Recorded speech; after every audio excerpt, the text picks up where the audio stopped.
Me Sneha. Welcome back to my mini blog. आणि आज 14 वर्षानंतर पुन्हा एकदा मी नवरी बनले का कधी कशासाठी नंतर शेअर करते. पण आज बघा सकाळी सकाळी नवरोबाला ओवाळलं, कारण आज आमच्या लग्नाला 14 वर्ष पूर्ण झालेत.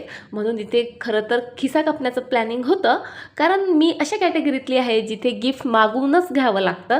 सरप्राईज वगैरे आमच्याकडे काहीही मिळत नाही. त्यानंतर देवपूजा केली आणि इथे माहीत नाही माझ्या लेकीच्या काय मनात आलं आणि तिने मला एक चॅलेंज दिलं, तुझ्या लग्नात तू कशी दिसत होती मम्मा ते मला बघायचंय, म्हणून तू आज तुझ्या लग्नाचा वेडिंग जो लुक होता तो पुन्हा रिक्रिएट कर. मग मी काय लगेच तयारीला लागले. साडी, ब्लाऊज, ओढणी, सर्व ज्वेलरी वगैरे वर काढली. त्यानंतर छानसा सिंपलसा मेकअप केला. ही हेअरस्टाईल तर खूपच इझी आहे. तुम्हाला बघायची असेल कशी केली तर मला कमेंट करा, मी एक स्पेशल व्हिडिओ टाकते.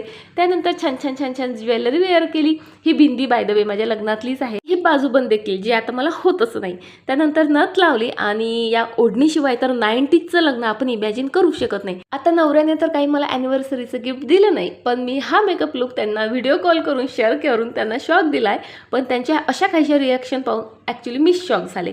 त्यानंतर 90sच्या काही मस्त पोजेस वगैरे वगैरे वगैरे दिल्या. खरं सांगू का, आता तो अल्बम काढल्यावर ह्या पोजेस बघून मला भयंकर हसायला येतं.